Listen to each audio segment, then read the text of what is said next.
রাস্তায় খুনসুটি ভাবার আড়িতে সাম্যস্তানি রোদ আকাশে উঠবে কাল, মনটা খারাপ আর হবে না। অনেক দিনের সেই ভালোবাসা টয় ট্রেন কুয়াশা স্টেশনে থেমে যাবে না। ছুটিতে যাই, ছুটিতে যাই।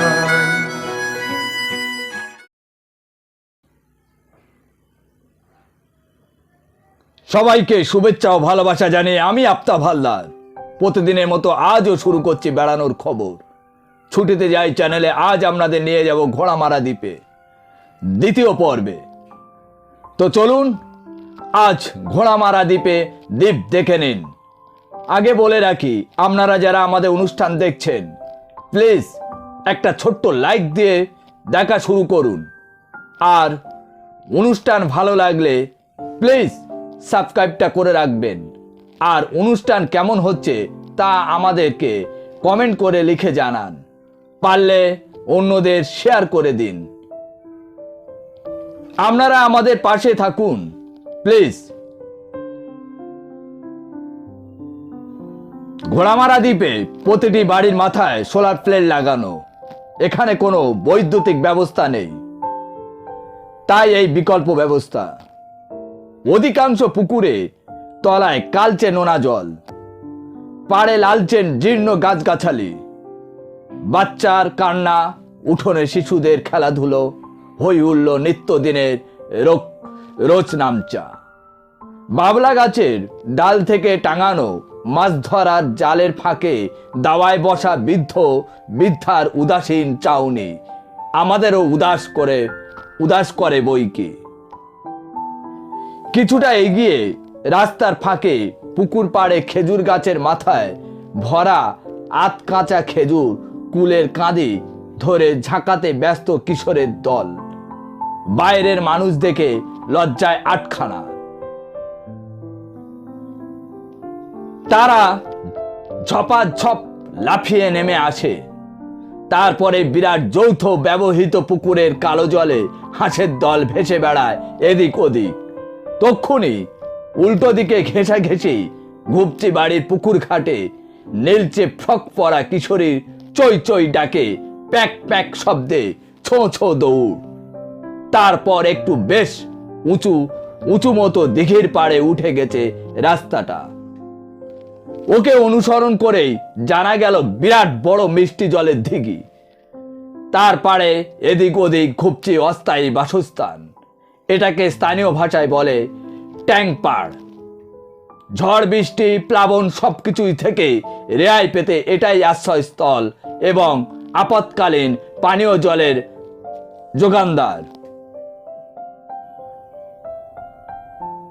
সামনে এগোতেই দেখি তিনতলা পাকাপাকি সরকারি দপ্তর, স্বাস্থ্য কেন্দ্র থেকে যাবতীয় সরকারি কর্মস্থল এবং ঝড় ঝঞ্ঝার আশ্রয়স্থল। সামনে একটা অজানা নধর গাছের ছাওয়ায় সিমেন্টের বেদি, অলস লোকজনের বিচরণ ও বিশ্রামের স্থল। ততক্ষণে আমাদের সহযাত্রী সরকারি লোকজন সবই যে যার কর্মস্থলে ঢুকে পড়েছে। পাড় থেকে নেমেই দেখলাম বাজার, নাম মন্দিরতলা বাজার।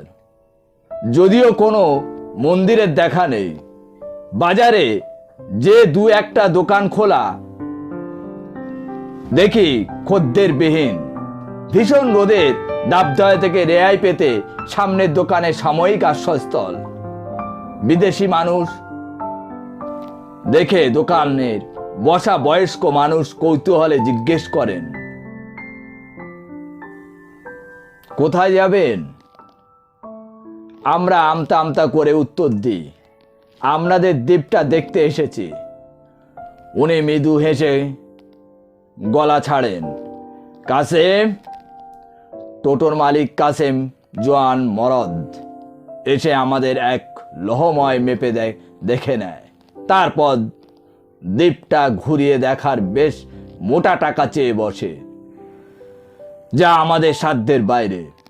তার যুক্তি, ডিজেল পুড়িয়ে জেনারেটর চালিয়ে টোটোর ব্যাটারি চার্জ করে তবেই টোটো চালানো হয়। তাই তার মূল্য তো দিতেই হবে। অবশেষে একটা রফা করতে এগিয়ে এলেন সেই বয়স্ক ভদ্রলোক। সরু ইটের রাস্তা, আবার কখনো মেঠো রাস্তা ধরে এগিয়ে চলা। দেখি মানুষজন আমাদের দিকে তাকিয়ে দেখে আবার নিজের কাজে মন দিচ্ছে। বাড়ির ছাউনি কাঠামো, তার পাশেই সজীব মনসার ডাল আর মাটিতে মিশে যাওয়া ন্যাড়া তুলসীর মঞ্চ।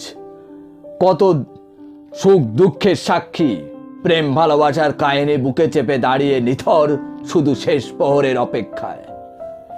কয়েক পা এগোতেই ভাঙাচরের খাড়াকুলে মেছো টলার এগিয়ে যায় কালচে ধোঁয়া উড়িয়ে। আর দূরে নীল জলরাশির অতিক্রম করেই দেখা যায় কাপা কাপা কালচে জাহাজের দাম্ভিক গতিময়, সম্ভবত হলদিয়া বন্দর থেকে ফিরছে। ততক্ষণে আমরা পাড়ের উপর প্রাচীন বটতলায় অবস্থান করছি।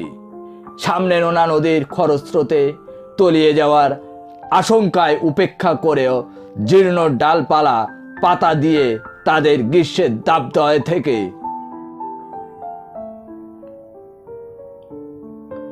রক্ষা করার আপ্রাণ চেষ্টা করছে।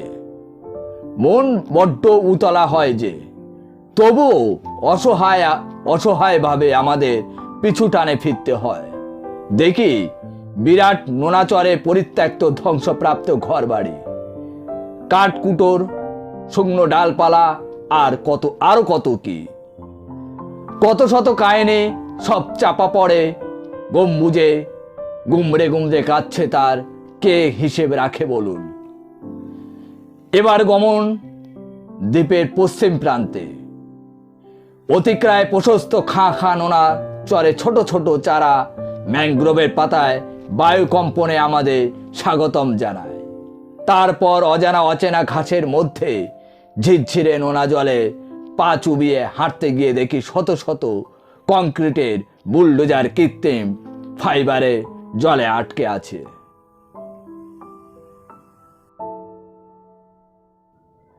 আজ এখানে শেষ করছি, আবার দেখা হবে কাল সকাল ঠিক 9টায়। আপনারা সবাই ভালো থাকুন, সুস্থ থাকুন, আর প্রতিদিন সকাল 9টায় বিভিন্ন জায়গার বেড়ানোর খবর দেখুন আমাদের চ্যানেলে। Tata, bye bye.